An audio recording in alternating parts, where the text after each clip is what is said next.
tuning in. You are going to hear, you're going to watch President Trump address a wide range of topics right now on this channel.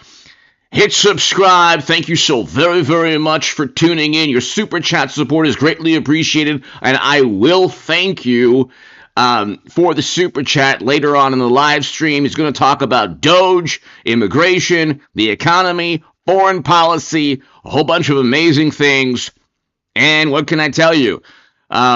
Democrats, they're planning, according to Axios, and I think other publications, to somehow interrupt. So we'll see what takes place, but let's get started. Hit subscribe. Thank you, everybody.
We are, of course, eagerly awaiting President Trump's entrance to speak to Congress. Thank you so very much from around the world. There's Tulsi Gabbard. So, ladies and gentlemen, thank you. Hit subscribe if you're new. Let's await President Trump. This should be an historic address to Congress. He's definitely going to talk about Doge, immigration, foreign policy, which was a big topic the past couple of days. So, ladies and gentlemen, thank you. To my super chat, thank you. And from around the country and around the world, God bless you. Thank you for watching. Hit subscribe if you're new.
So I wanted to start early enough to where I wouldn't, be starting after President Trump arrived. So it should be within the next couple of seconds, minutes.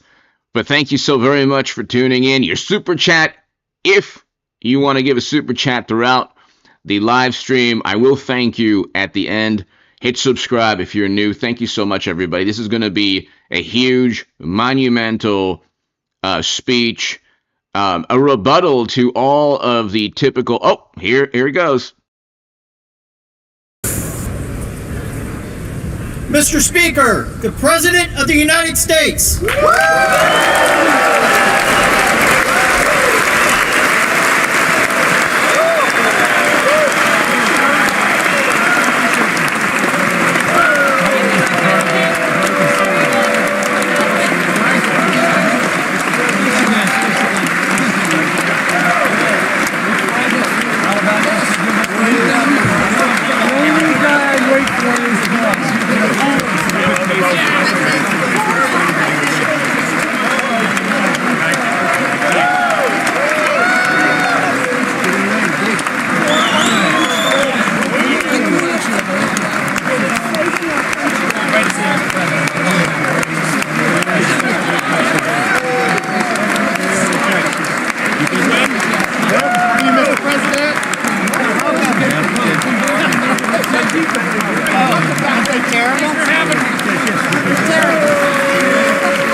Whether you're setting new goals or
Thank you.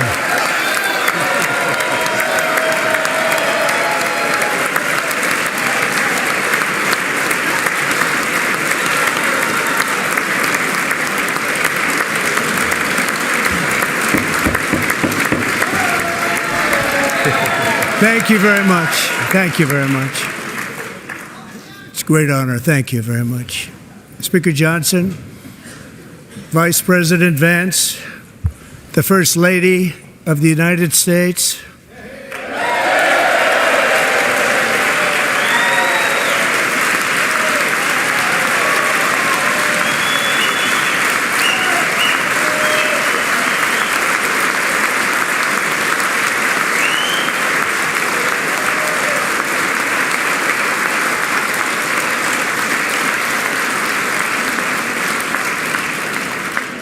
members of the United States Congress, thank you very much. And to my fellow citizens, America is back.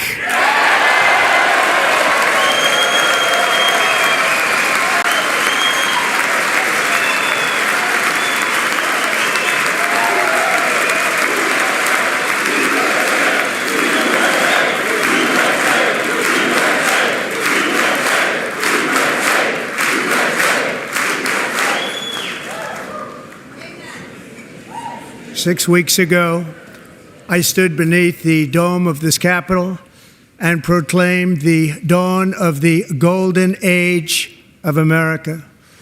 From that moment on, it has been nothing but swift and unrelenting action to usher in the greatest and most successful era in the history of our country. We have accomplished more in 43 days than most administrations accomplished in 4 years or 8 years, and we are just getting started.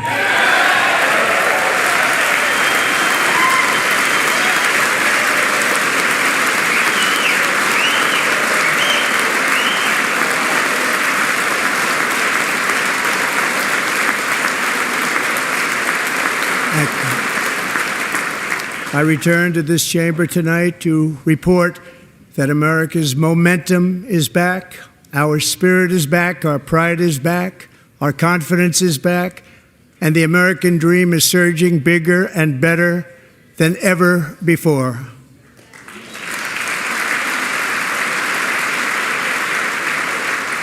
The American dream is unstoppable, and our country is on the verge of a comeback, the likes of which the world has never witnessed and perhaps will never witness again. There's never been anything like it. The presidential election of November 5th was a mandate like has not been seen in many decades.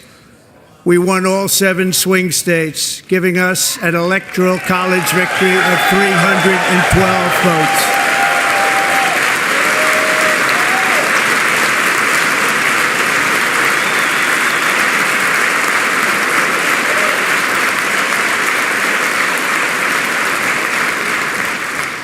We won the popular vote by big numbers and won counties in our country.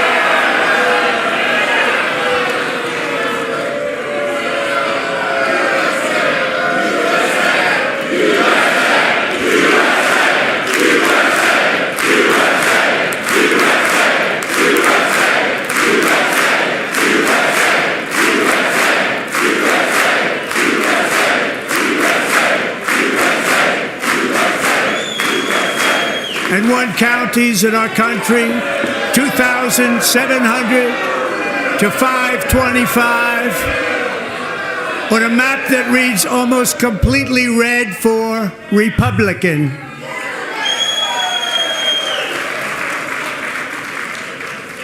Now, for the first time in modern history, more Americans believe that our country is headed in the right direction than the wrong direction. In fact, it's an astonishing record, 27-point swing, the most ever.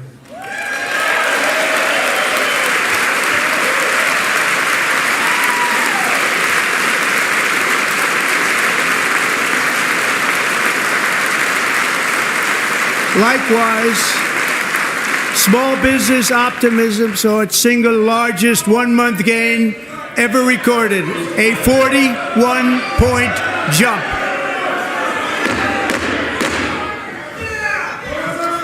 Members are directed to uphold and maintain decorum in the House and to cease any further disruptions. That's your warning.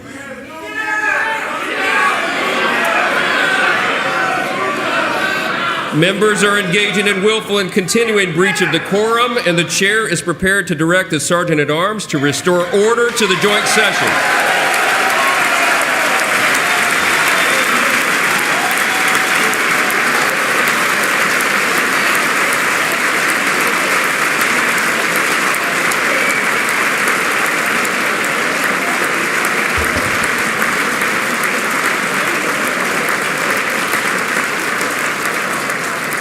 Mr. Green, take your seat. Take your seat, sir. Take your seat.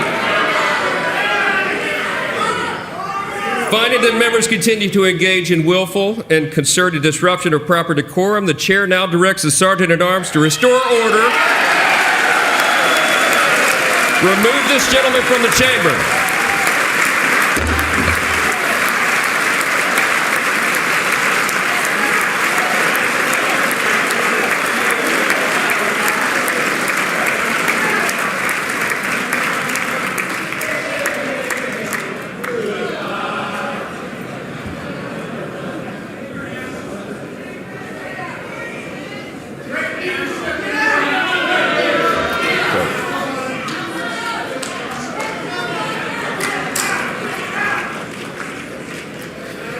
Members are directed to uphold and maintain decorum in the House. Mr. President, you continue. Thank you.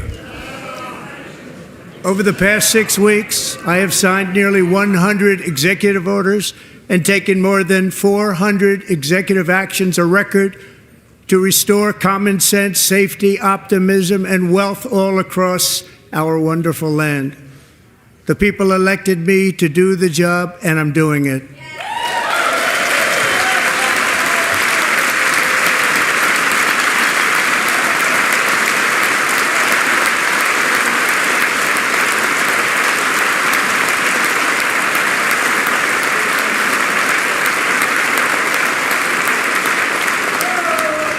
In fact, it has been stated by many that the first month of our presidency, it's our presidency, is the most successful in the history of our nation.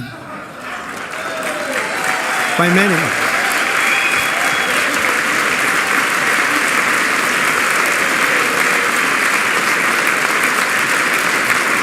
And what makes it even more impressive is that, do you know who number 2 is? George Washington. How about that? How about that? I don't know about that list, but we'll take it. Within hours of taking the oath of office, I declared a national emergency on our southern border, and I deployed the U.S. military and Border Patrol to repel the invasion of our country. And what a job they've done. As a result, illegal border crossings last month were by far the lowest ever recorded, ever.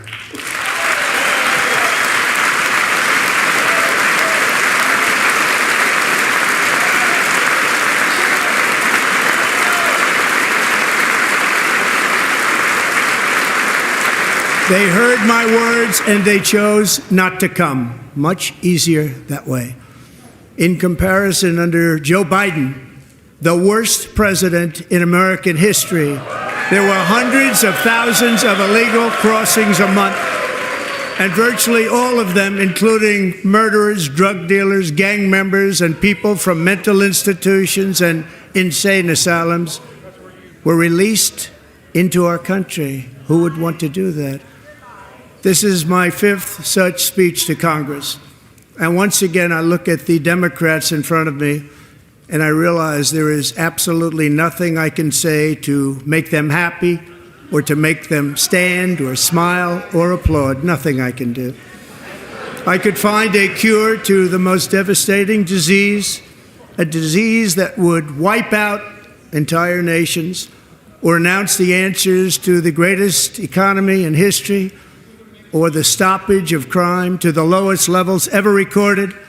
And these people sitting right here will not clap, will not stand, and certainly will not cheer for these astronomical achievements. They won't do it, no matter what. Five times I've been up here. It's very sad, and it just shouldn't be this way.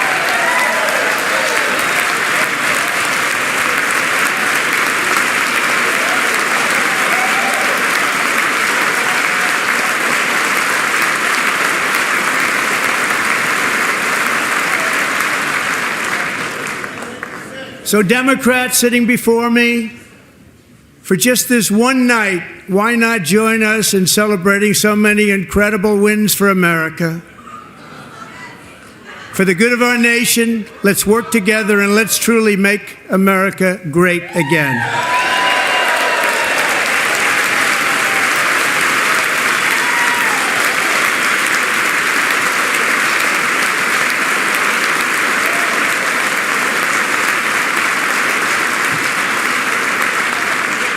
Every day my administration is fighting to deliver the change America needs to bring a future that America deserves, and we're doing it. This is a time for big dreams and bold action. Upon taking office, I imposed an immediate freeze on all federal hiring, a freeze on all new federal regulations, and a freeze on all foreign aid.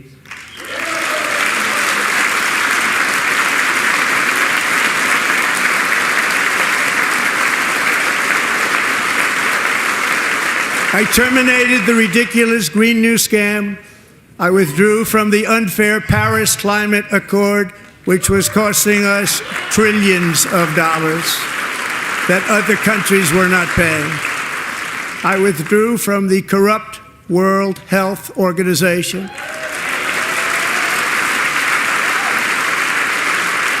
And I also withdrew from the anti-American UN Human Rights Council.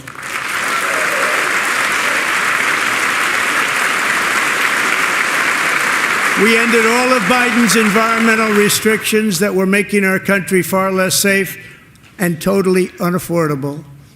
And importantly, we ended the last administration's insane electric vehicle mandate, saving our auto workers and companies from economic destruction.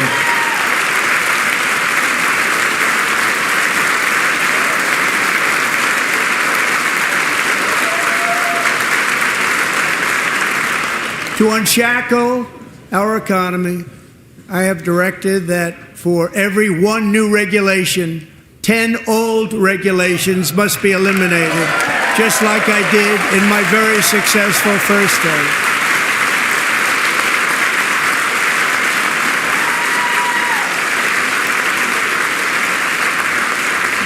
And in that first term, we set records on ending unnecessary rules and regulations like no other president had done before. We ordered all federal workers to return to the office. They will either show up for work in person or be removed from their job.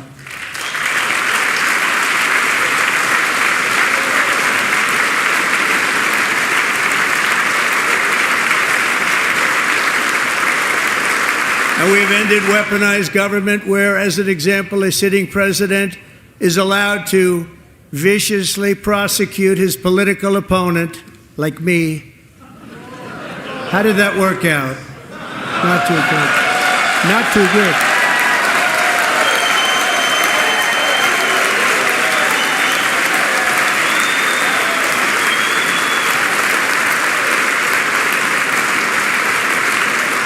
And I have stopped all government censorship and brought back free speech in America. It's back.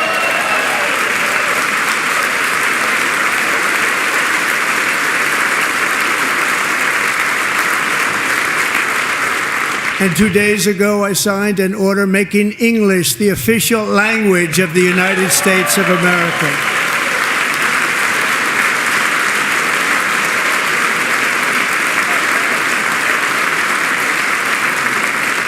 I renamed the Gulf of Mexico the Gulf of America.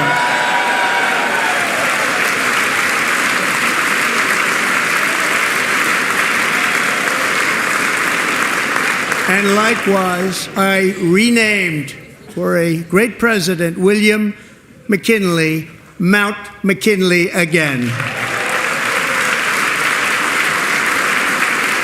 Beautiful Alaska. We love Alaska. We've ended the tyranny of so-called diversity, equity, and inclusion policies all across the entire federal government and indeed the private sector and our military. And our country will be woke no longer.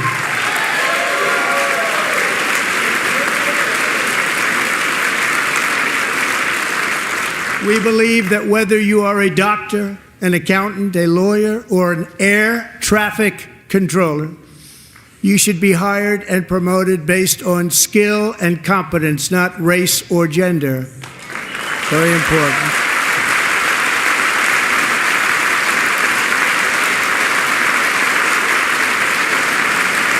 You should be hired based on merit. And the Supreme Court, in a brave and very powerful decision, has allowed us to do so. Thank you. Thank you very much. Thank you. We have removed the poison of critical race theory from our public schools, and I signed an order making it the official policy of the United States government that there are only two genders, male and female.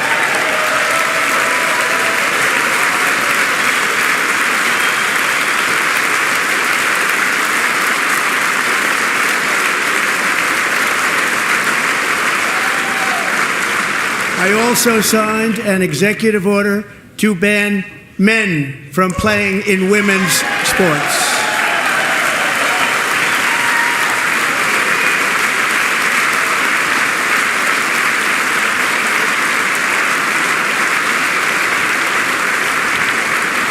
Three years ago, Peyton McNabb was an all-star high school athlete, one of the best, preparing for a future in college sports. But when her girls' volleyball match was invaded by a male, he smashed the ball so hard in Peyton's face, causing traumatic brain injury, partially paralyzing her right side and ending her athletic career. It was a shot like she's never seen before. She's never seen anything like it. Peyton is here tonight in the gallery, and Peyton, from now on, schools will kick the men off the girls' team, or they will lose all federal funding.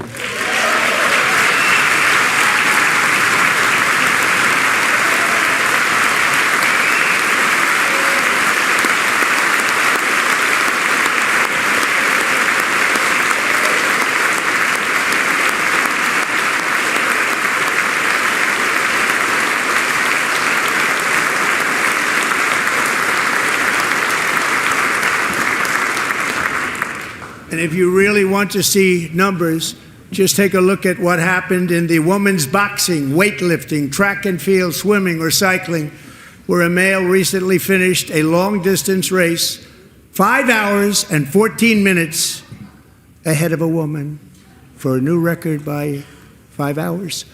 Broke the record by 5 hours. It's demeaning for women, and it's very bad for our country. We're not going to put up with it any longer.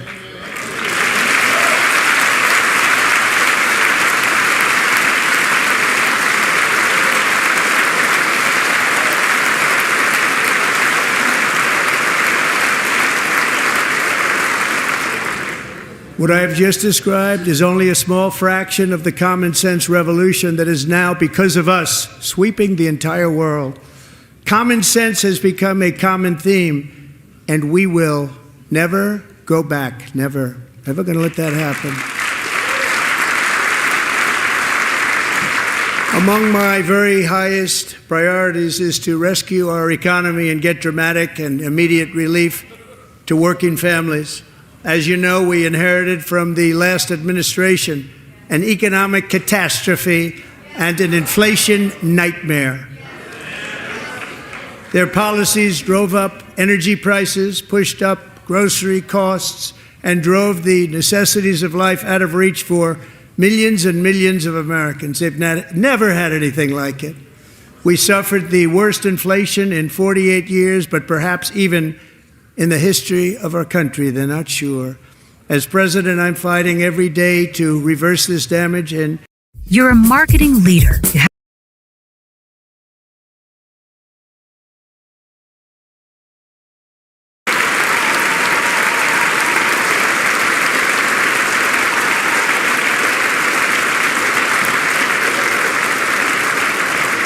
Joe Biden especially let the price of eggs get out of control. The egg price is out of control, and we're working hard to get it back down. Secretary, do a good job on that. You inherited a total mess from the previous administration. Do a good job.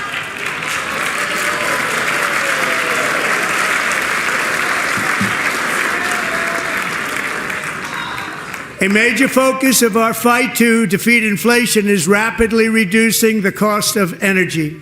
The previous administration cut the number of new oil and gas leases by 95%, slowed pipeline construction to a halt, and closed more than 100 power plants. We are opening up many of those power plants right now.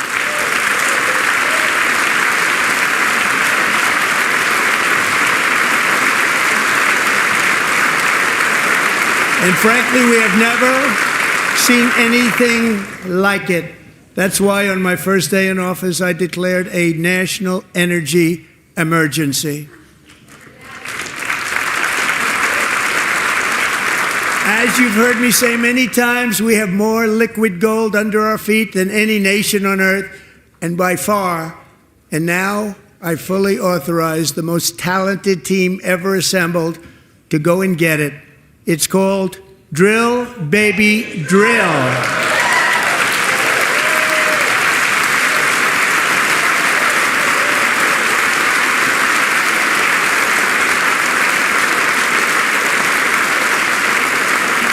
My administration is also working on a gigantic natural gas pipeline in Alaska, among the largest in the world, where Japan, South Korea, and other nations want to be our partner with investments of trillions of dollars each. There's never been anything like that one.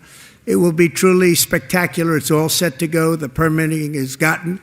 And later this week, I will also take historic action to dramatically expand production of critical minerals and rare earths here in the USA.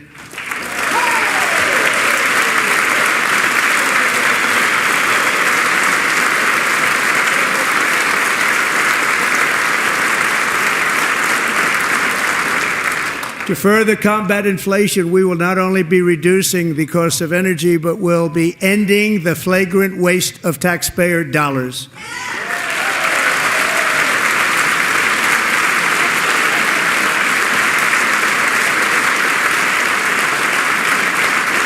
And to that end, I have created the brand new Department of Government Efficiency, DOGE. Perhaps you've heard of it. Perhaps.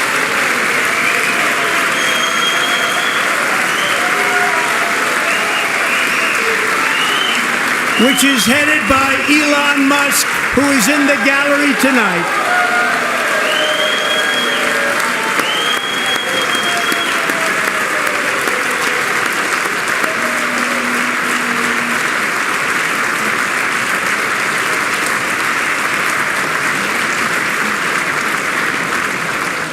Thank you, Elon. He's working very hard. He didn't need this. He didn't need this. Thank you very much. We appreciate it. Everybody here, even this side, appreciates it, I believe. They just don't want to admit that. Just listen to some of the appalling waste we have already identified. $22 billion from HHS to provide free housing and cars for illegal aliens. $45 million for diversity, equity, and inclusion scholarships in Burma. $40 million to improve the social and economic inclusion of sedentary migrants. Nobody knows what that is. $8 million to promote LGBTQI+ in the African nation of Lesotho, which nobody has ever heard of. $60 million for indigenous peoples and Afro-Colombian empowerment in Central America. $60 million. $8 million for making mice transgender. This is real. $32 million for a left-wing propaganda operation in Moldova. $10 million for male circumcision in Mozambique. $20 million for the Arab Sesame Street in the Middle East. It's a program. $20 million for a program. $1.9 billion to recently created Decarbonization of Homes Committee, headed up, and we know she's involved. Just at the last moment, the money was passed over by a woman named Stacey Abrams. Have you ever heard of her? A $3.5 million consulting contract for lavish fish monitoring. $1.5 million for voter confidence in Liberia. $14 million for social cohesion in Mali. $59 million for illegal alien hotel rooms in New York City. He's a real estate developer. He's done very well. $250,000 to increase vegan local climate action innovation in Zambia. $42 million for social and behavior change in Uganda. $14 million for improving public procurement in Serbia. $47 million for improving learning outcomes in Asia. Asia's doing very well with learning. I don't know what we're doing. We should use it ourselves. And $101 million for DEI contracts at the Department of Education, the most ever paid, nothing even like it. Under the Trump administration, all of these scams, and they're far worse, but I didn't think it was appropriate to talk about them. They're so bad. Many more have been found out and exposed and swiftly terminated by a group of very intelligent, mostly young people, headed up by Elon, and we appreciate it. We found hundreds of billions of dollars of fraud.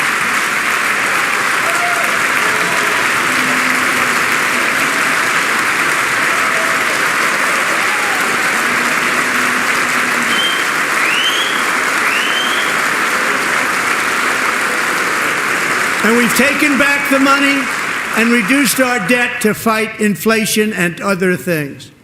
Taken back a lot of that money. We got it just in time. This is just the beginning. The Government Accountability Office, a federal government office, has estimated annual fraud of over $500 billion in our nation, and we are working very hard to stop it. We're going to. We're also identifying shocking levels of incompetence and probable fraud in the Social Security program for our seniors, and that our seniors and people that we love rely on.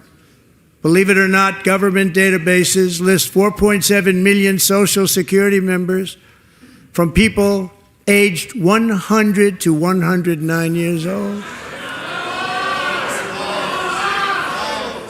It lists 3.6 million people from ages 110 to 119. I don't know any of them. I know some people that are rather elderly, but not quite that elderly. 3.47 million people from ages 120 to 129. 3.9 million people from ages 130 to 139. 3.5 million people from ages 140 to 149. And money is being paid to many of them, and we're searching right now. In fact, Pam, good luck. Good luck. You're going to find it. But a lot of money is paid out to people because it just keeps getting paid and nobody does, and it really hurts Social Security and hurts our country. 1.3 million people from ages 150 to 159, and over 130,000 people, according to the Social Security databases, are age over 160 years old. We have a healthier country than I thought, Bobby.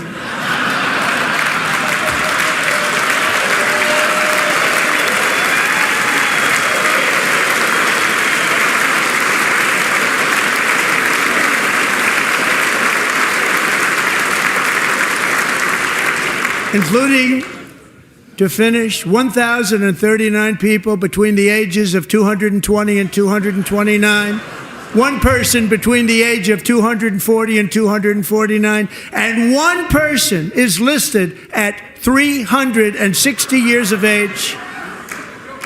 More than 100 years older than our country. But we're going to find out where that money's going, and it's not going to be pretty. By slashing all of the fraud, waste, and theft we can find, we will defeat inflation, bring down mortgage rates, lower car payments and grocery prices, protect our seniors, and put more money in the pockets of American families.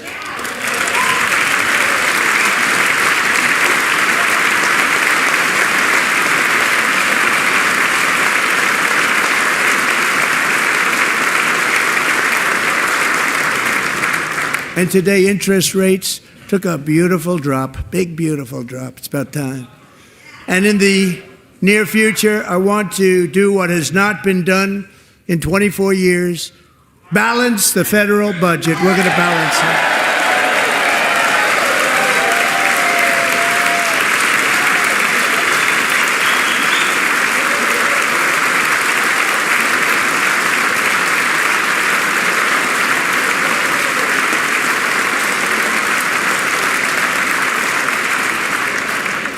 With that goal in mind, we have developed in great detail what we are calling the Gold Card, which goes on sale very, very soon.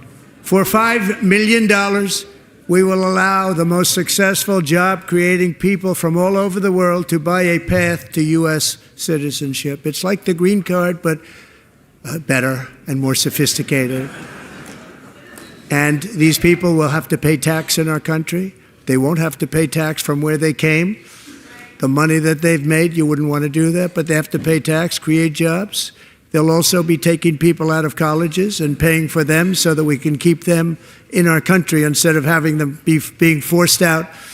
Number one, at the top school, as an example, being forced out and not being allowed to stay and create tremendous numbers of jobs and great success for a company out there. So while we take out the criminals, killers, traffickers, and child predators who are allowed to enter our country under the open border policy of these people, the Democrats, the Biden administration, the open border insane policies that you've allowed to destroy our country, we will now bring in brilliant, hardworking, job-creating people. They're going to pay a lot of money, and we're going to reduce our debt with that money.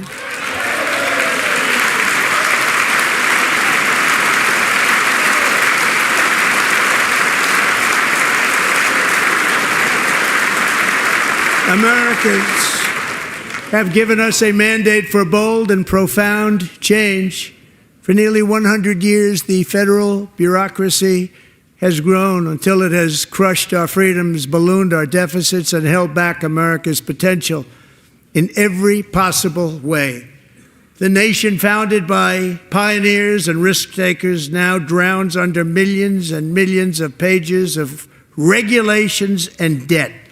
Approvals that should take 10 days to get instead take 10 years, 15 years, and even 20 years before you're rejected. Meanwhile, we have hundreds of thousands of federal workers who have not been showing up to work. My administration will reclaim power from this unaccountable bureaucracy, and we will restore true democracy to America again.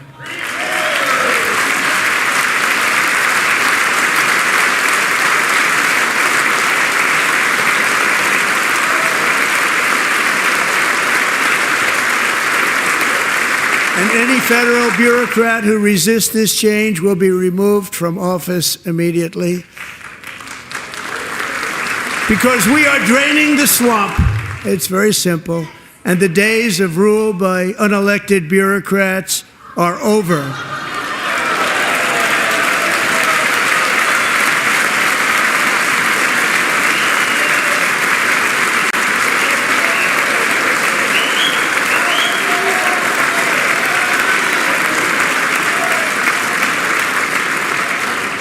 And the next phase of our plan to deliver the greatest economy in history is for this Congress to pass tax cuts for everybody. They're in there, they're waiting for you to vote.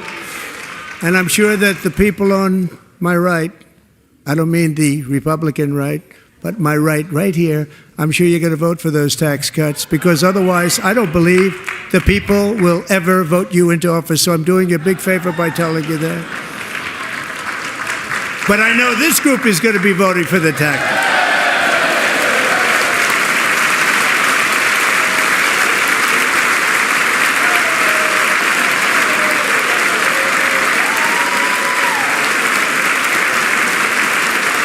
Thank you. It's a very, very big part of our plan. We had tremendous success in our first term with it. A very big part of our plan. We're seeking permanent income tax cuts all across the board. And to get urgently needed relief to Americans hit especially hard by inflation, I'm calling for no tax on tips, no tax on overtime, and no tax on Social Security benefits for our great seniors.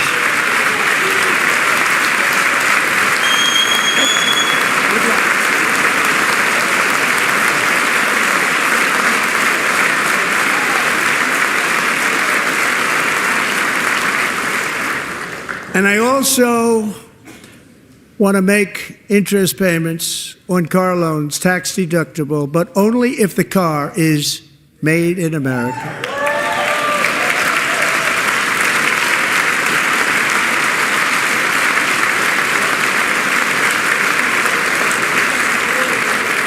And by the way, we're going to have growth in the auto industry like nobody's ever seen. Plants are opening up all over the place. Deals are being made. Never seen. That's a combination of the election win and tariffs. It's a beautiful word, isn't it? That, along with our other policies, will allow our auto industry to absolutely boom. It's going to boom.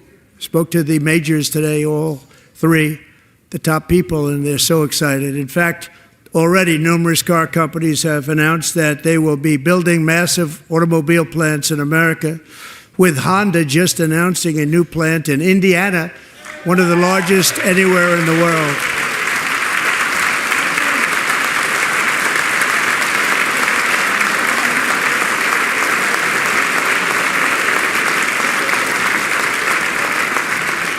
And this has taken place since our great victory on November 5th, a date which will hopefully go down as one of the most important in the history of our country.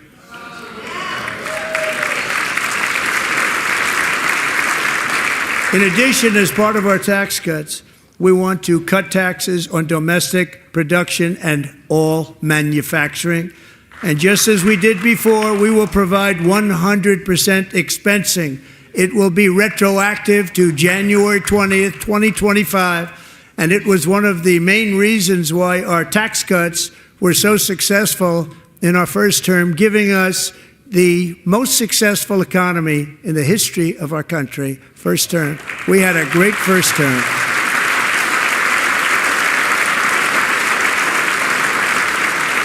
If you don't make your product in America, however, under the Trump administration, you will pay a tariff, and in some cases, a rather large one. Other countries have used tariffs against us for decades, and now it's our turn to start using them against those other countries. On average, the European Union, China, Brazil, India, Mexico, and Canada, have you heard of them? And countless other nations charge us tremendously higher tariffs than we charge them. It's very unfair. India charges us auto tariffs higher than 100%. China's average tariff on our products is twice what we charge them. And South Korea's average tariff is 4 times higher. Think of that, 4 times higher. And we give so much help militarily and in so many other ways to South Korea, but that's what happens. This is happening by friend and foe. This system is not fair to the United States and never was, and so on April 2nd, I wanted to make it April 1st, but I didn't want to be accused of April Fool's Day. That's not, just one day cost us a lot of money. But we're going to do it in April. I'm a very superstitious person. April 2nd, reciprocal tariffs kick in. And whatever they tariff us, other countries, we will tariff them. That's reciprocal, back and forth. Whatever they tax us, we will tax them. If they do non-monetary tariffs to keep us out of their market, then we will do non-monetary barriers to keep them out of our market. There's a lot of that, too. They don't even allow us in their market. We will take in trillions and trillions of dollars and create jobs like we have never seen before. I did it with China and I did it with others, and the Biden administration couldn't do anything about it because there was so much money they couldn't do anything about it. We have been ripped off for decades by nearly every country on earth, and we will not let that happen any longer.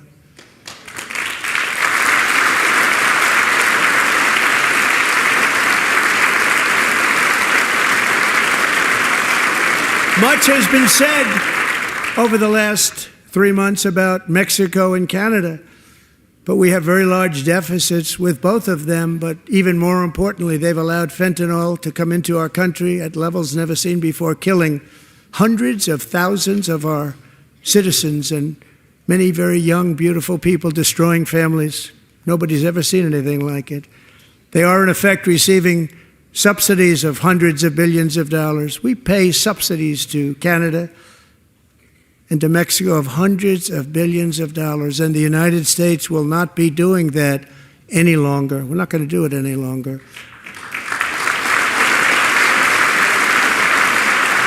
Thanks to our America First policies we're putting into place, we have had $1.7 trillion of new investment in America in just the past few weeks.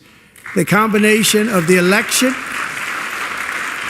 and our economic policies that people of SoftBank, one of the most brilliant anywhere in the world, announced a $200 billion investment. OpenAI and Oracle, Larry Ellison, announced $500 billion investment, which they wouldn't have done if Kamala had won. Apple announced $500 billion investment. Tim Cook called me. He said, I cannot spend it fast enough. It's going to be much higher than that, I believe. They'll be building their plants here instead of in China. And just yesterday, Taiwan Semiconductor, the biggest in the world, most powerful in the world, has a tremendous amount, 97% of the market, announced a $165 billion investment to build the most powerful chips on earth right here in the USA.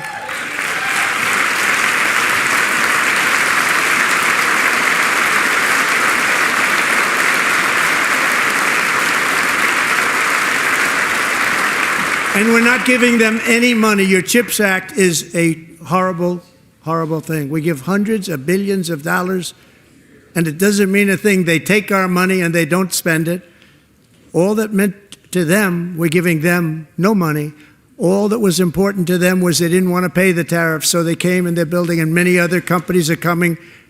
We don't have to give them money. We just want to protect our businesses and our people. And they will come because they won't have to pay tariffs if they build in America. So it's very amazing. You should get rid of the CHIP Act, and whatever's left over, Mr. Speaker, you should use it to reduce debt or any other reason you want to. Using the right weight matters.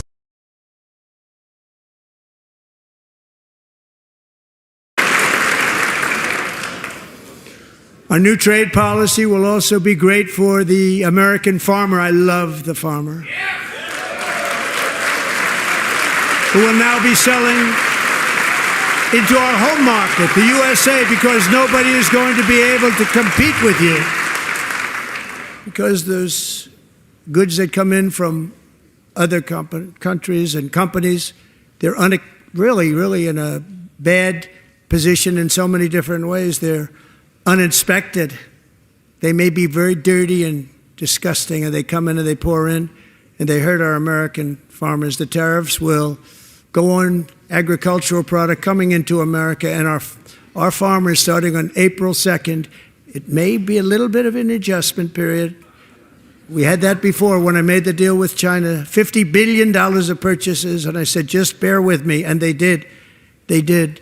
Probably have to bear with me again, and this will be even better. That was great.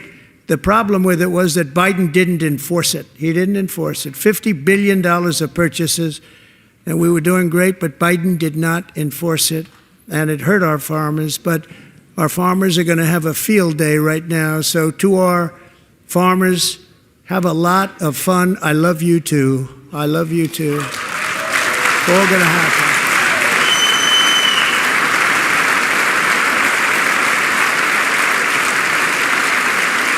And I have also imposed a 25% tariff on foreign aluminum, copper, lumber, and steel, because if we don't have, as an example, steel and lots of other things, we don't have a military, and frankly, we just won't have a country very long.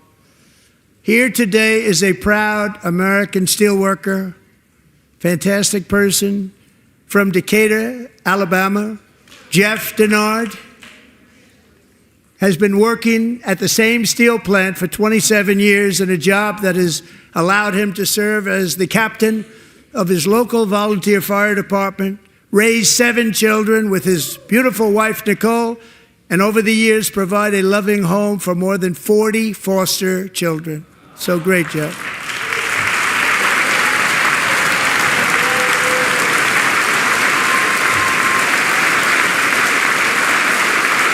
Thank you, Jeff. Thank you, Jeff.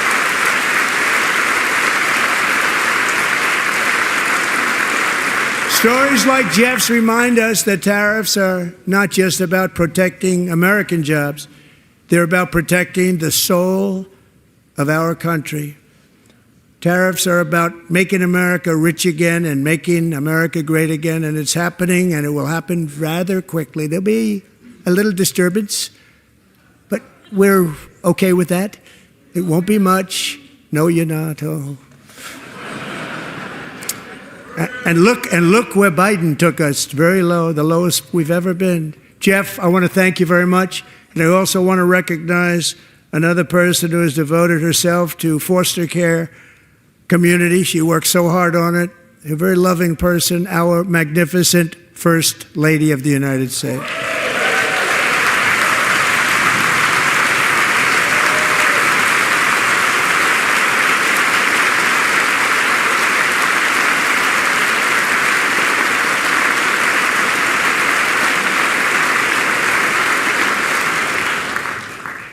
Melania's work has yielded incredible results, helping prepare our nation's future leaders as they enter the workforce.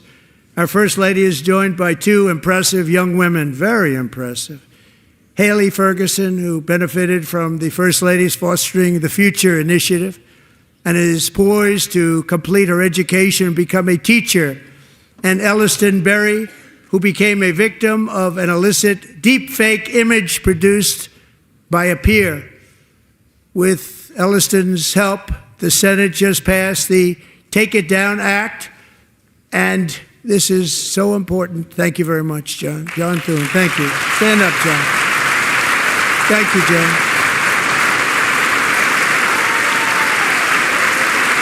Thank you all very much.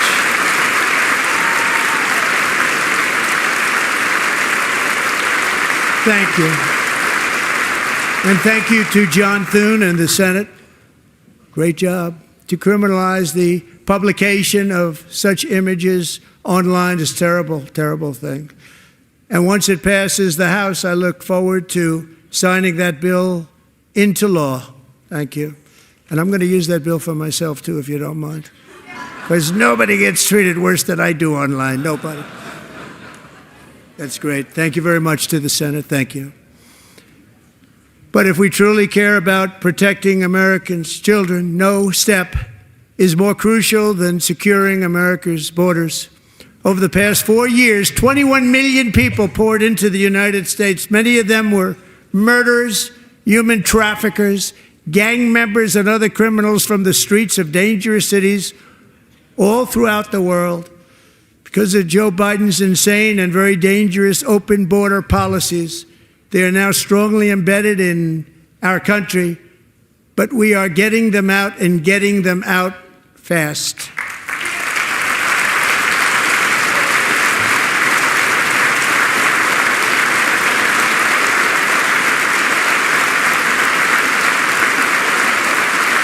And I want to thank Tom Homan and Christy. I want to thank you and Paul of Border Patrol.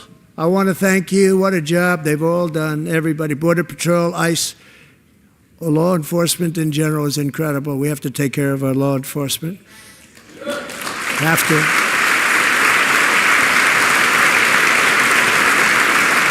Last year,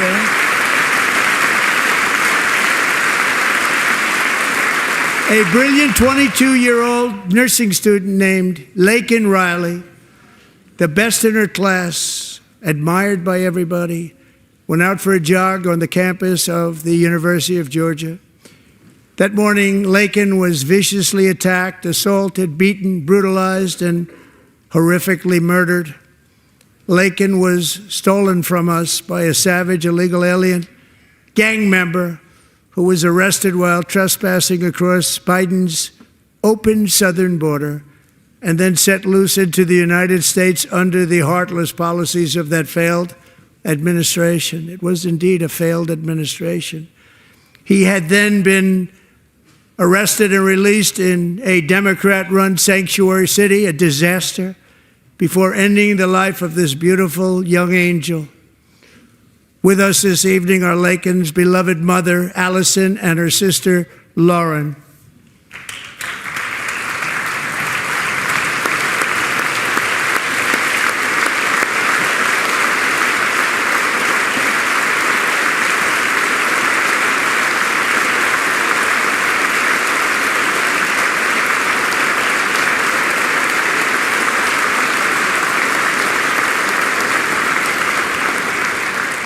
Last year, I told Laken's grieving parents that we would ensure their daughter would not have died in vain.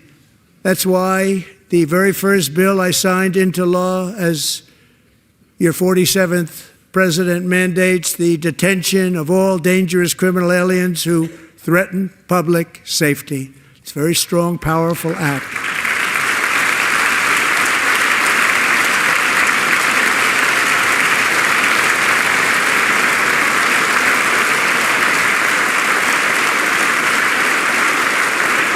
It's called the Laken-Riley Act. So Allison and Lauren, America will never, ever forget our beautiful Laken Hope Riley.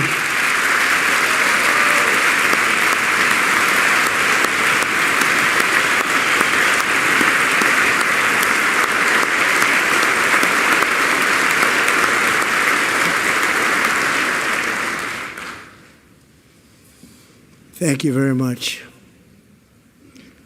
Since taking office, my administration has launched the most sweeping border and immigration crackdown in American history, and we quickly achieved the lowest numbers of illegal border crossers ever recorded. Thank you.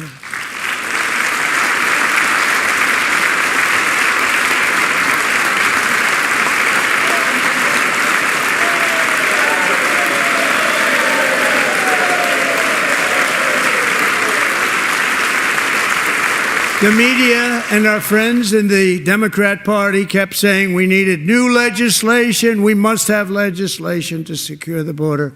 But it turned out that all we really needed was a new president.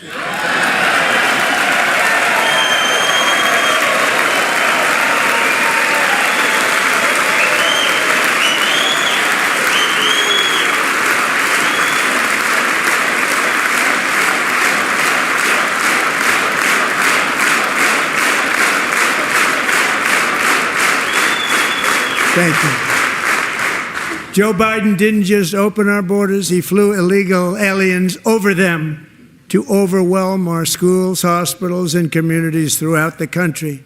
Entire towns like Aurora, Colorado, and Springfield, Ohio, buckled under the weight of the migrant occupation and corruption like nobody's ever seen before.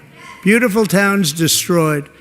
Now, just as I promised in my inaugural address, we are achieving the great liberation of America.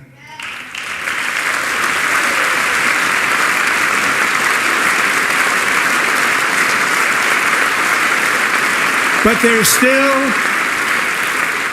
is much work to be done. Here tonight is a woman I have gotten to know, Alexis Nungari from Houston. Wonderful woman. Last June, Alexis's 12-year-old daughter, her precious Jocelyn, walked to a nearby convenience store.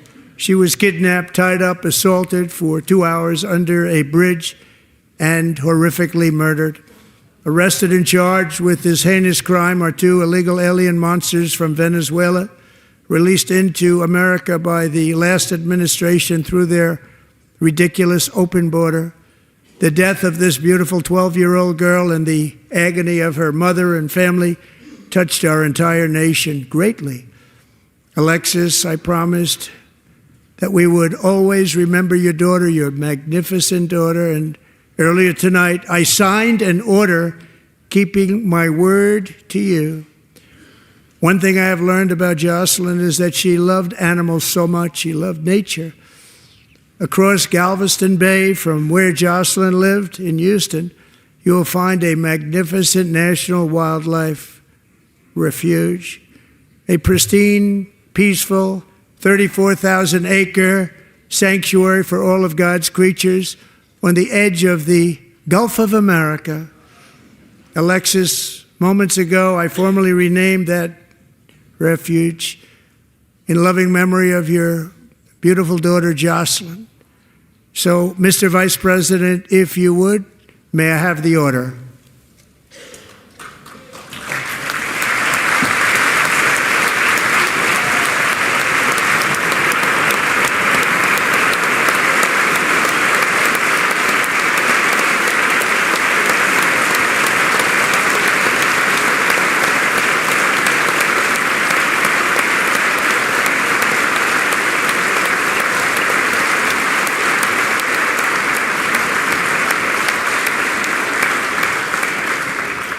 Thank you very much. All 3 savages charged with Jocelyn and Lakin's murders were members of the Venezuelan prison gang, the toughest gang, they say, in the world, known as Tren de Aragua. 2 weeks ago, I officially designated this gang, along with MS-13 and the bloodthirsty Mexican drug cartels, as foreign terrorist organizations.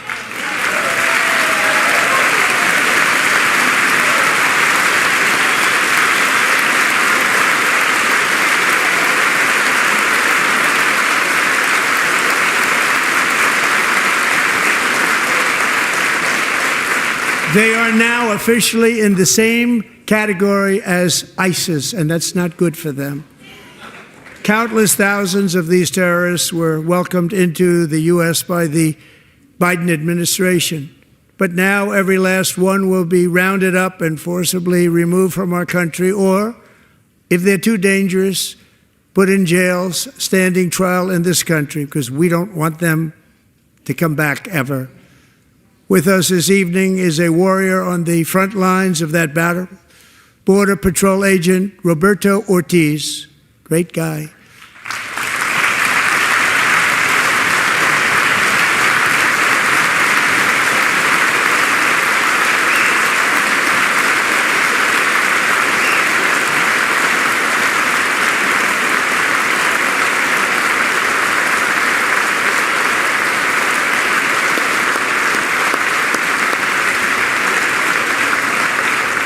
In January, Roberto and another agent were patrolling by the Rio Grande near an area known as Cartel Island. Doesn't sound too nice to me. When heavily armed gunmen started shooting at them. Roberto saw that his partner was totally exposed, at great danger, and he leapt into action, returning fire and providing crucial seconds for his fellow agent to seek safety, just barely. I have some of the prints of that event, and it was not good. Agent Ortiz, we salute you for your great courage and for your line of fire that you took and for the bravery that you showed. We honor you, and we will always honor you. Thank you, Roberto, very much.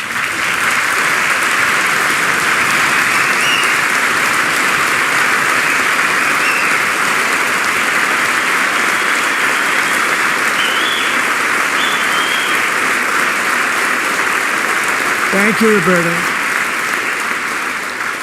And I actually got to know him on my many calls to the border. He's a great gentleman. The territory to the immediate south of our border is now dominated entirely by criminal cartels that murder, rape, torture, and exercise total control. They have total control over a whole nation, posing a grave threat to our national security. The cartels are waging war in America, and it's time for America to wage war on the cartels, which we are doing.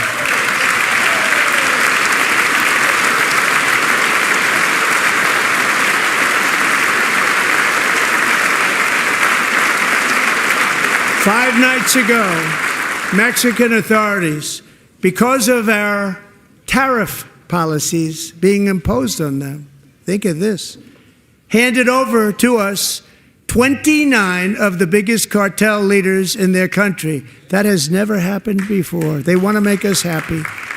First time ever. But we need Mexico and Canada to do much more than they've done, and they have to stop the fentanyl and drugs pouring into the USA. They're going to stop it. I have sent Congress a detailed funding request laying out exactly how we will eliminate these threats to protect our homeland and complete the largest deportation operation in American history, larger even than current record holder President Dwight D. Eisenhower, a moderate man, but someone who believed very strongly in borders. Americans expect Congress to send me this funding without delay so I can sign it into law. So, Mr. Speaker, John Thune, both of you, I hope you're going to be able to do that, Mr. Speaker. Thank you. Mr. Leader, thank you. Thank you very much. And let's get it to me. I'll sign it so fast, you won't even believe it.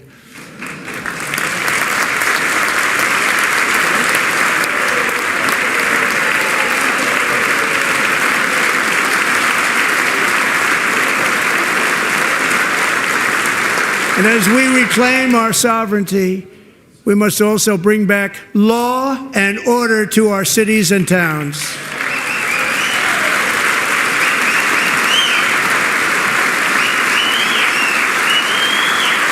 In recent years, our justice system has been turned upside down by radical left lunatics. Many jurisdictions virtually ceased enforcing the law against dangerous repeat offenders while weaponizing law enforcement against political opponents like me. My administration has acted swiftly and decisively to restore fair, equal, and impartial justice under the constitutional rule of law, starting at the FBI and the DOJ. Pam, good luck. Cash, wherever you may be, good luck. Good luck. Pam Bondi. Good luck. So important. Going to do a great job. Cash, thank you. Thank you, Cash.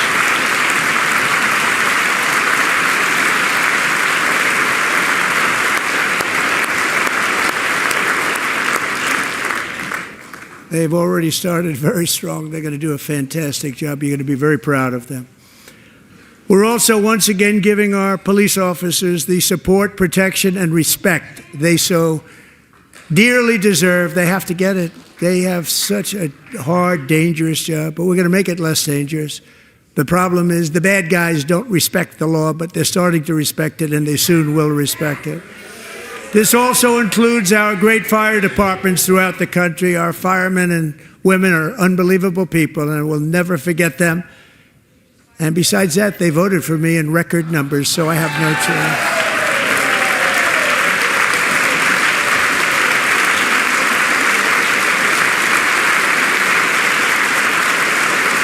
1 year ago this month, 31-year-old New York police officer Jonathan Diller, unbelievably wonderful person and a great officer, was gunned down at a traffic stop on Long Island. I went to his funeral.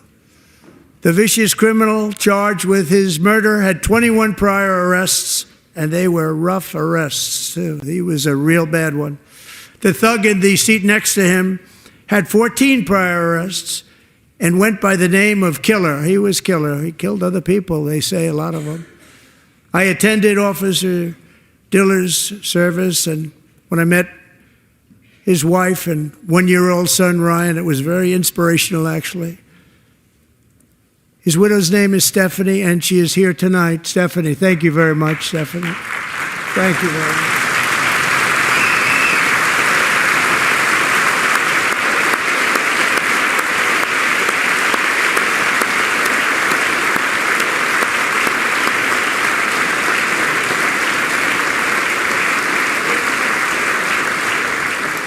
Stephanie, we're going to make sure that Ryan knows his dad was a true hero, New York's finest, and we're going to get these cold-blooded killers and repeat offenders off our streets, and we're going to do it fast. Got to stop it. They get out with 28 arrests. They push people into subway trains. They hit people over the head, back of the head with baseball bats. We got to get them out of here. I've already signed an executive order requiring a mandatory death penalty for anyone who murders a police officer, and tonight I'm asking Congress to pass that policy into permanent law.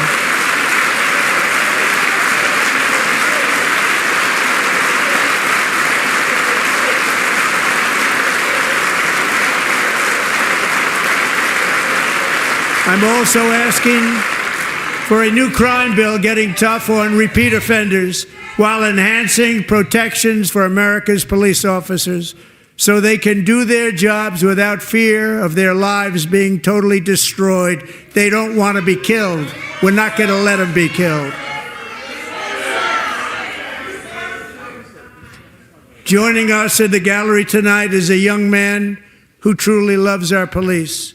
His name is DJ Daniel. He is 13 years old, and he has always dreamed of becoming a police officer.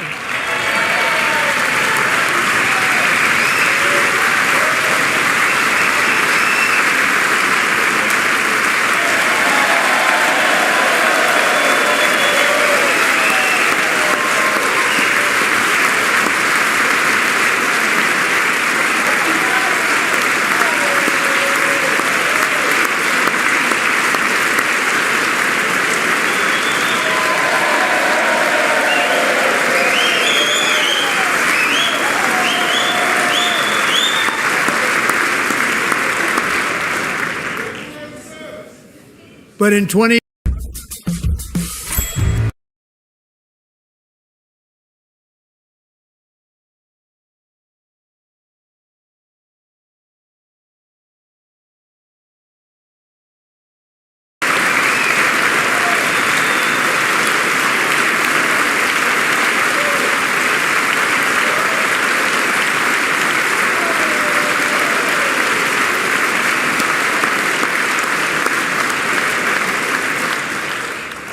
Since that time, DJ and his dad have been on a quest to make his dream come true, and DJ has been sworn in as an honorary law enforcement officer, actually a number of times. The police love him, the police departments love him. And tonight, DJ, we're going to do you the biggest honor of them all. I am asking our new Secret Service Director, Sean Curran, to officially make you an agent of the United States Secret Service.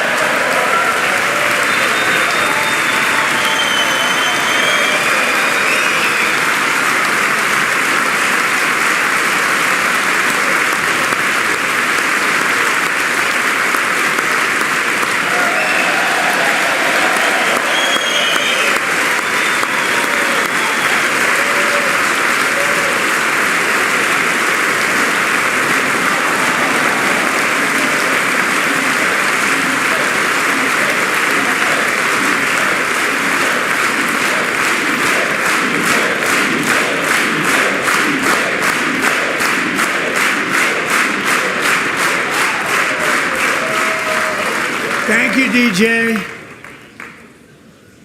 DJ's doctors believe his cancer likely came from a chemical he was exposed to when he was younger. Since 1975, rates of child cancer have increased by more than 40%. Reversing this trend is one of the top priorities for our new presidential commission to make America healthy again, chaired by our new Secretary of Health and Human Services, Robert F. Kennedy, Jr.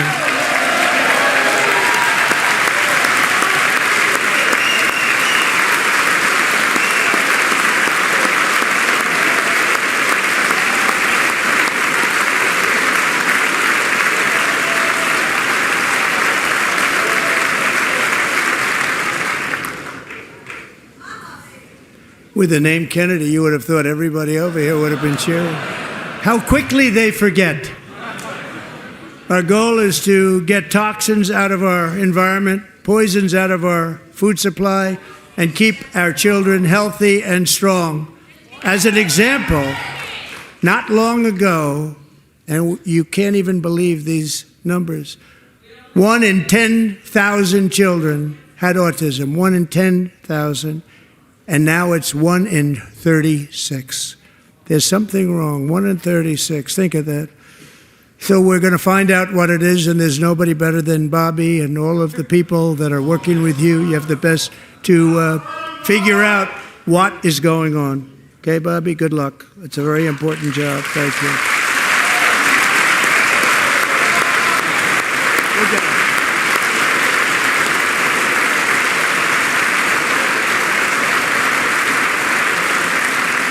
Thank you. My administration is also working to protect our children from toxic ideologies in our schools. A few years ago, January Littlejohn and her husband discovered that their daughter's school had secretly socially transitioned their 13-year-old little girl. Teachers and administrators conspired to deceive January and her husband while encouraging her daughter to use a new name and pronouns. They, them pronoun, actually, all without telling January, who is here tonight and is now a courageous advocate against this form of child abuse. January, thank you. Thank you. Thank you very much.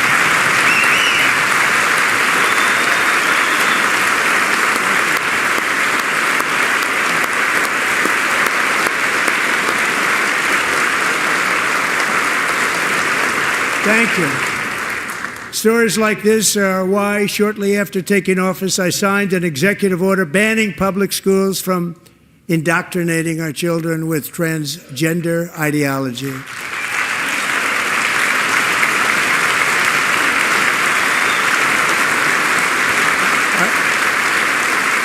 I also signed an order to cut off all taxpayer funding to any institution that engages in the sexual mutilation of our youth.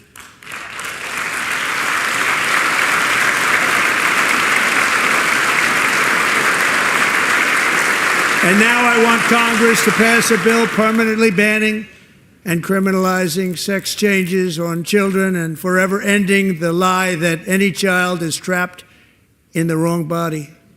This is a big lie.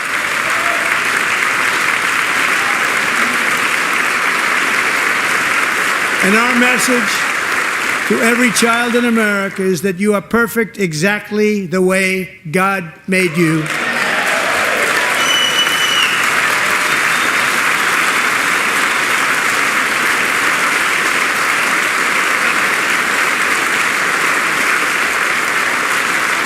Because we're getting wokeness out of our schools and out of our military, and it's already out, and it's out of our society. We don't want it. Wokeness is trouble. Wokeness is bad. It's gone. It's gone. And we feel so much better for it, don't we? Don't we feel better? Our service members won't be activists and ideologues. They will be fighters and warriors. They will fight for our country. And Pete, congratulations. Secretary of Defense, congratulations.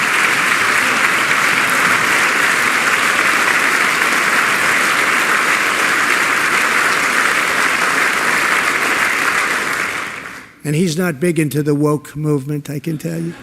I know him well. I am pleased to report that in January, the U.S. Army had its single best recruiting month in 15 years, and that all armed services are having among the best recruiting results ever in the history of our services. What a difference.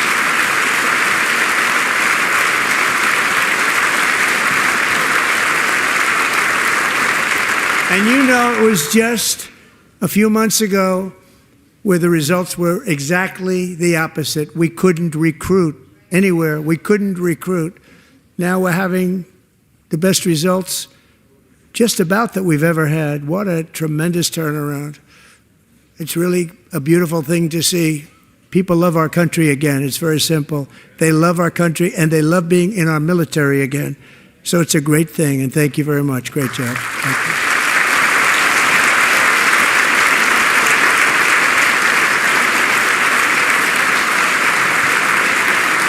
We're joined tonight by a young man, Jason Hartley, who knows the weight of that call of duty. Jason's father, grandfather, and great-grandfather all wore the uniform. Jason tragically lost his dad, who was also a Los Angeles County Sheriff's deputy when he was just a boy, and now he wants to carry on the family legacy of service. Jason is a senior in high school, a 6-letter varsity athlete, a really good athlete, they say, a brilliant student with a 4.46, that's good, GPA. And his greatest dream is to attend the U.S. Military Academy at West Point.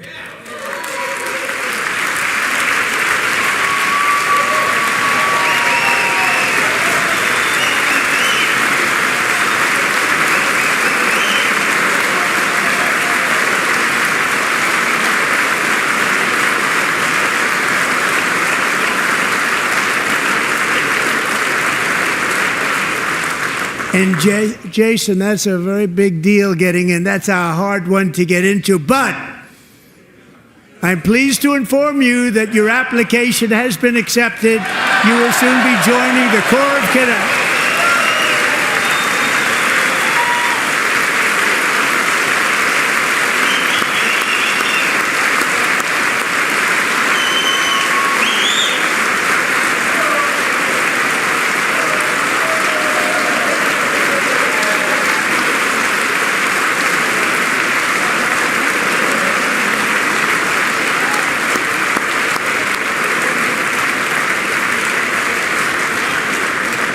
Thank you. Jason, you're going to be on the long gray line, Jason. As Commander-in-Chief, my focus is on building the most powerful military of the future. As a first step, I'm asking Congress to fund a state-of-the-art Golden Dome missile defense shield to protect our homeland, all made in the USA.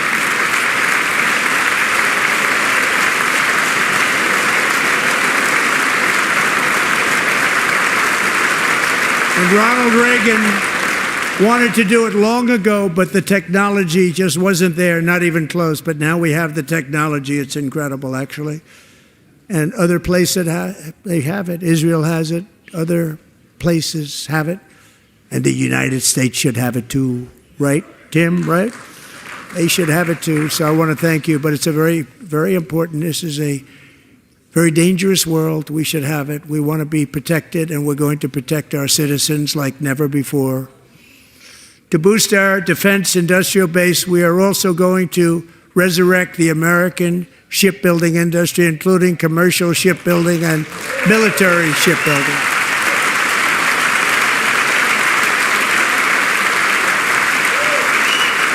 And for that purpose, I am announcing tonight that we will create a new Office of Shipbuilding in the White House and offer special tax incentives to bring this industry home to America where it belongs. We used to make so many ships. We don't make them anymore very much, but we're going to make them very fast, very soon. It will have a huge impact. To further enhance our national security, my administration will be reclaiming the Panama Canal, and we've already started doing it.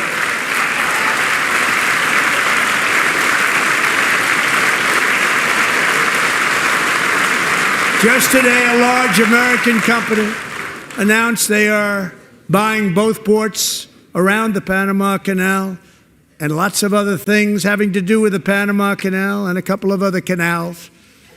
The Panama Canal was built by Americans for Americans, not for others, but others could use it. But it was built at tremendous cost of American blood and treasure. 38,000 workers died building the Panama Canal. They died of malaria. They died of snake bites and mosquitoes. Not a nice place to work. They paid them very highly to go there, knowing there was a 25% chance that they would die. The most expensive project also that was ever built in our country's history, if you bring it up to modern day costs. It was given away by the Carter administration for $1, but that agreement has been violated very severely. We didn't give it to China. We gave it to Panama, and we're taking it back.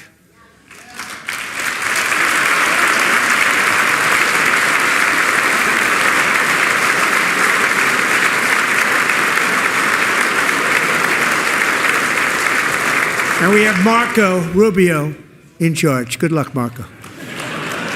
Now, we know who to blame if anything goes wrong. Marco's been amazing, and he's going to do a great job. Think of it, he got 100 votes. You know, he was approved with actually 99, but the 100th was this gentleman, and I feel very certain. So let's assume he got 100 votes. And I'm either very, very happy about that or I'm very concerned about it. But he's already proven. I mean, he's a great gentleman. He's respected by everybody, and we appreciate you voting for Marco. He's going to do a fantastic job. Thank you. Thank you. He's doing a great job. Great job.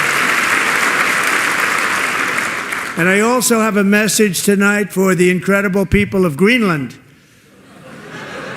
We strongly support your right to determine your own future.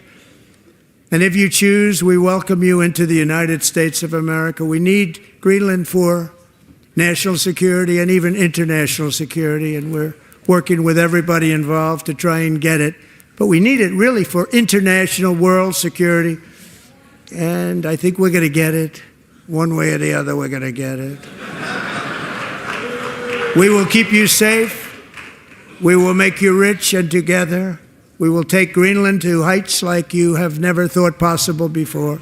It's a very small population, but very, very large piece of land and very, very important for military security. America is once again standing strong against the forces of radical Islamic terrorism. 3.5 years ago, ISIS terrorists killed 13 American service members and countless others in the Abbey Gate bombing during the disastrous and incompetent withdrawal from Afghanistan. Not that they were withdrawing, it was the way they withdrew. Perhaps the most embarrassing moment in the history of our country.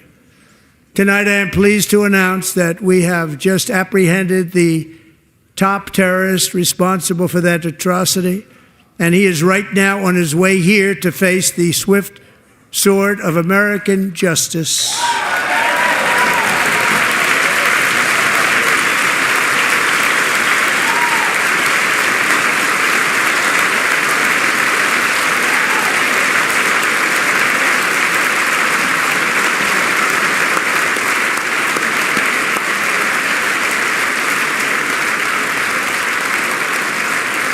And I want to thank especially the government of Pakistan for helping arrest this monster. This was a very momentous day for those 13 families who I actually got to know very well, most of them, whose children were murdered, and the many people that were so badly, over 42 people, so badly injured on that fateful day in Afghanistan. What a horrible day. Such incompetence was shown that when Putin saw what happened, I guess he said, wow, maybe this is my chance. That's how bad it was. Should have never happened. Grossly incompetent people. I spoke to many of the parents and loved ones, and they're all in our hearts tonight. Just spoke to them on the phone. We had a big call every one of them called, and everybody was on the line, and they did nothing but cry with happiness. They were very happy, as happy as you can be under those circumstances. Their child, brother, sister, son, daughter was killed for no reason whatsoever. In the Middle East, we're bringing back our hostages from Gaza. In my first term, we achieved one of the most groundbreaking peace agreements in generations, the Abraham Accords.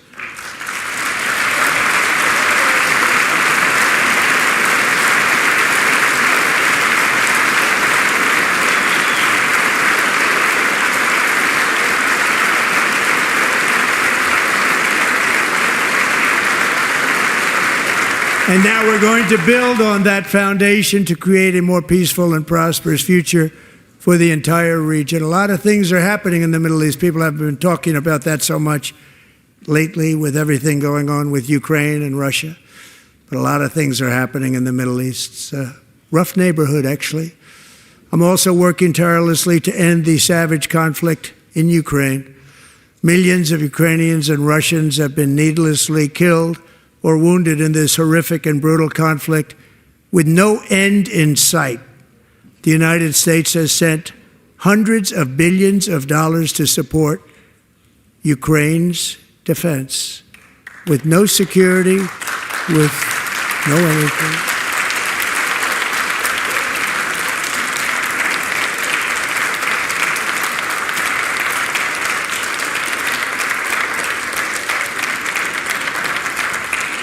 Do you want to keep it going for another 5 years? Yeah, you would say Pocahontas says yes.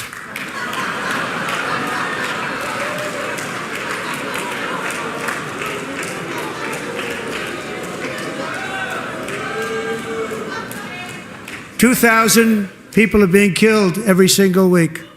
More than that. They're Russian young people. They're Ukrainian young people. They're not Americans. But I want it to stop. Meanwhile, Europe has sadly spent more money buying Russian oil and gas than they have spent on defending Ukraine, by far. Think of that. They've spent more buying Russian oil and gas than they have defending.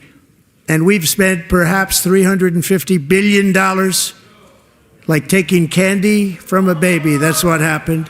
And they've spent $100 billion. What a difference that is. And we have an ocean separating us, and they don't. But we're getting along very well with them, and lots of good things are happening. Biden has authorized more money in this fight than Europe has spent, by billions and billions of dollars. It's hard to believe that they wouldn't have stopped it and said at some point, come on, let's equalize. You got to be equal to us. But that didn't happen. Earlier today, I received an important letter from President Zelensky of Ukraine. The letter reads, Ukraine is ready to come to the negotiating table as soon as possible to bring lasting peace closer. Nobody wants peace more than the Ukrainians, he said.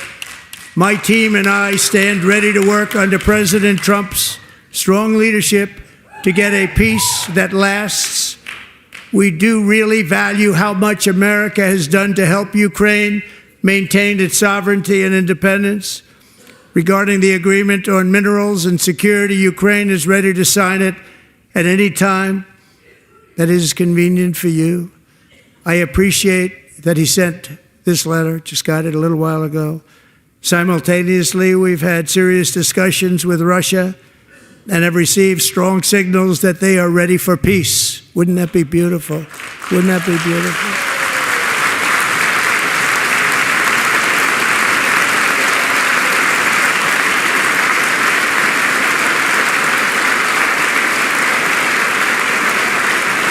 Wouldn't that be beautiful?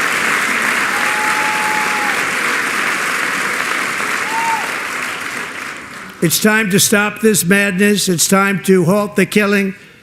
It's time to end this senseless war. If you want to end wars, you have to talk to both sides. Nearly 4 years ago, amid rising tensions, a history teacher named Mark Fogel was detained in Russia and sentenced to 14 years in a penal colony. Rough stuff. The previous administration barely lifted a finger to help him. They knew he was innocent, but they had no idea where to begin. But last summer, I promised his 95-year-old mother, Malphine, that we would bring her boy safely back home. After 22 days in office, I did just that, and they are here tonight.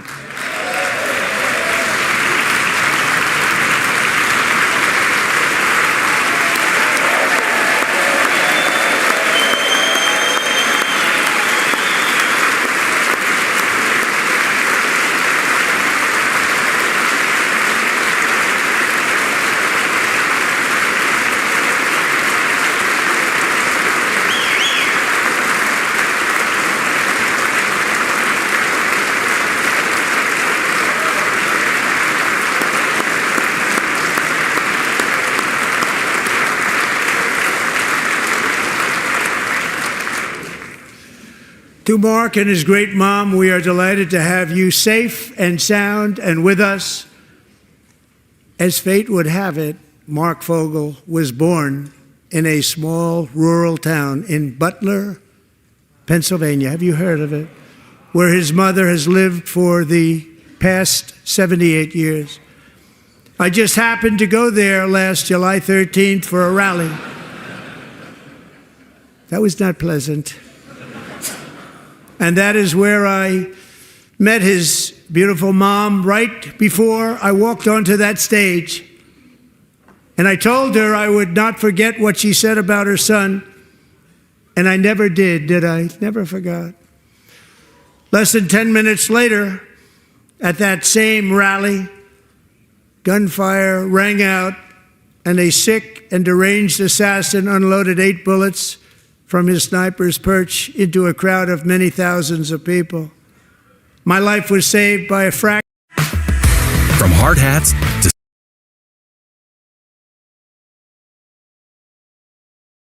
Comparator was a firefighter, a veteran, a Christian, a husband, a devoted father, and above all, a protector.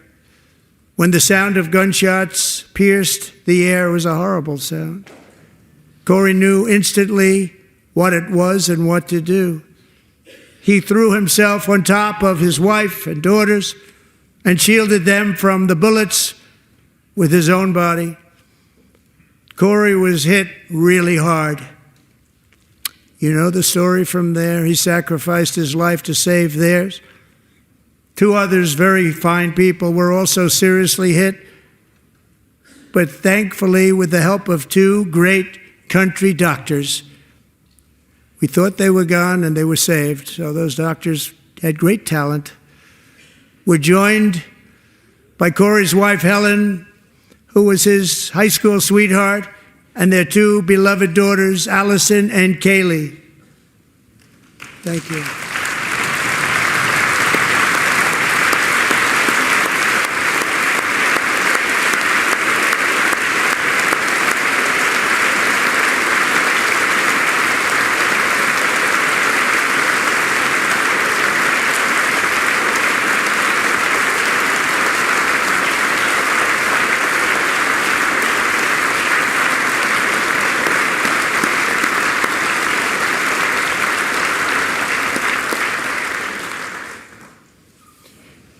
To Helen, Allison, and Kaylee, Corey is looking down on his 3 beautiful ladies right now, and he is cheering you on. He loves you. He is cheering you on.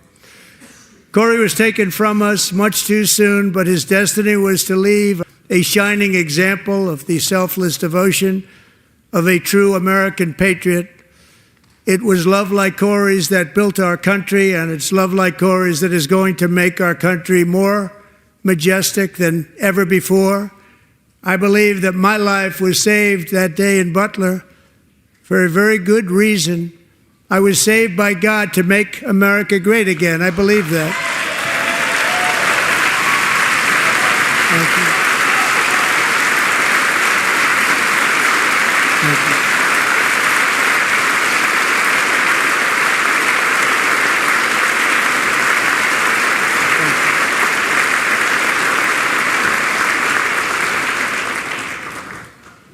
Thank you very much. From the patriots of Lexington and Concord to the heroes of Gettysburg and Normandy, from the warriors who crossed the Delaware to the trailblazers who climbed the Rockies, and from the legends who soared at Kitty Hawk to the astronauts who touched the moon, Americans have always been the people who defied all odds, transcended all dangers, made the most extraordinary sacrifices, and did whatever it took to defend our children, our country, and our freedom.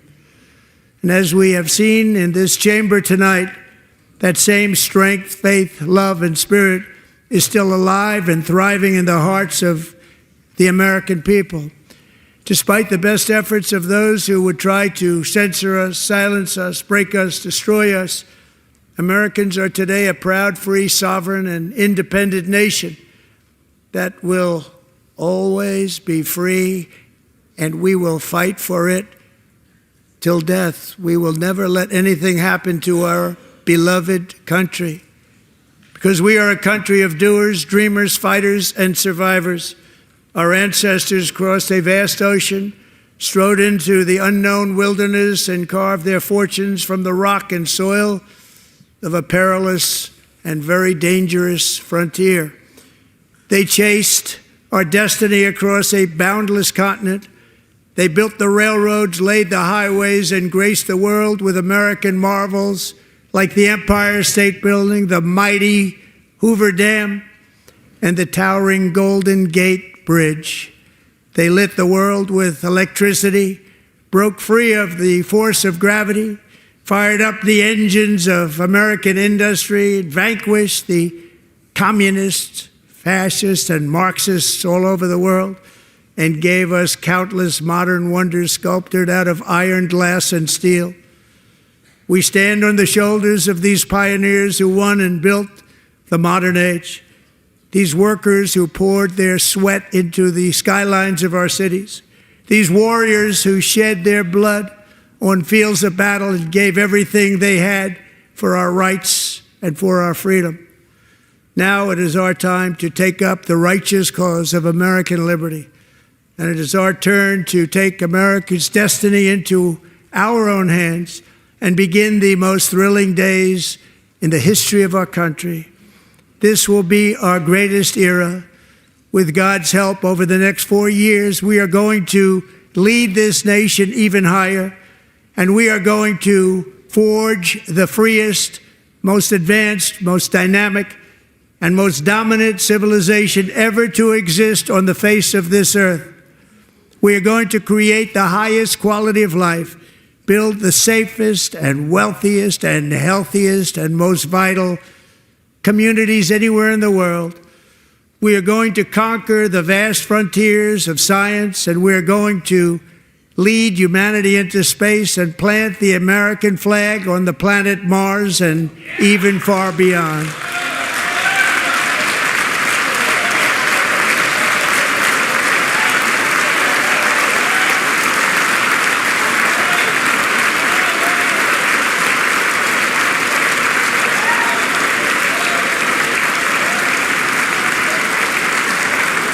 And through it all, we are going to rediscover the unstoppable power of the American spirit. And we are going to renew unlimited promise of the American dream. Every single day, we will stand up and we will fight, fight, fight for the country our citizens believe in and for the country our people deserve.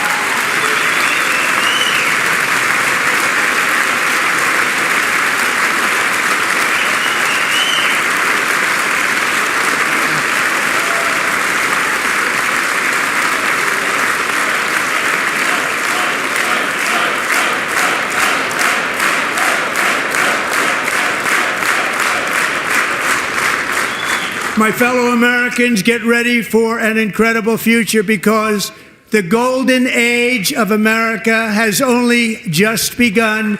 It will be like nothing that has ever been seen before. Thank you, God bless you, and God bless America.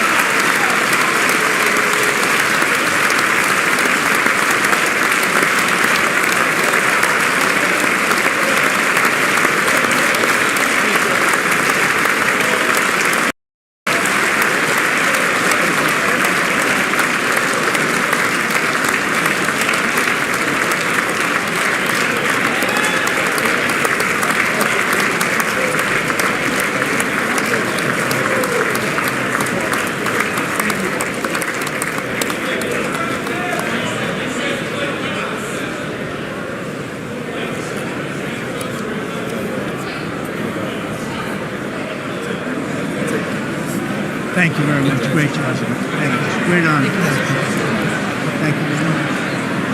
Thank you. Get this place going, all right? Thank you, sir. Thank you very much. Great honor. Thank you. Thank you, Mr. President. Thank you very much. Yes, sir. Very much. Thank you very much. Appreciate it. Thank you. I see you soon. Teaching young people to love America. Well, I'm trying to. Great guy. Thank you. Best your family. Thank you. Thank you very much. Appreciate it. Howard. Thank you again. Thank you again. Won't forget. So good. Yeah, it's good. So good, sir. Thank you. Thank you. Terrific, Mr. Really terrific. Really outstanding. Thanks. Thank you. Yes, sir. Thank you. Good job, Mr. President. Thanks. Thank you. Not just great. Mr. President, one of your best speeches. Thanks again, Mr. President. Thank you, Mr. President. Thanks for the phone call last night, too. Thank you. Absolutely. You know that. Thank you very much. I'll do it. Just give me the information. I'm not going to give it to you. Sorry. Thank you, everybody. Great speech. Great speech. Thank you. Best speech ever. Yes. Good. Congratulations. Good job.